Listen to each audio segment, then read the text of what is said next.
ബഹുസ്വര സമൂഹത്തിൽ, ഒന്നിലധികം മതങ്ങളുള്ള സമൂഹത്തിൽ, ഒന്നിലധികം ഗ്രൂപ്പുകളുള്ള സമൂഹത്തിൽ തൻ്റെ ഗ്രൂപ്പാണ് മെച്ചം, അതാണ് മികച്ചത് എന്ന് മാത്രമല്ല, മറ്റുള്ളവ മോശമാണെന്ന് ചിന്തിക്കുകയും അതനുസരിച്ച് പ്രവർത്തിക്കുകയും ചെയ്യുന്ന ആളുകളാണ്, അല്ലെ അവരുടെ സോഫ്റ്റ്വെയർ ആണ് വർഗീയത.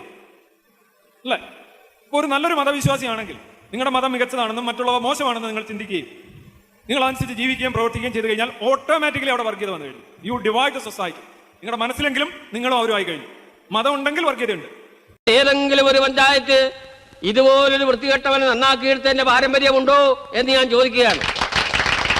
ശുദ്ധ തെമ്മാടി, കണ്ണിൽ ചോരയില്ലാത്ത തെണ്ടി, എന്ത് തോന്നിവാസവും കാണിക്കാൻ മടിയില്ലാത്ത ഒരു അലവലാതി, അവൻ ഇന്നു മുതൽ പുതിയൊരു മനുഷ്യനാവുകയാണ്.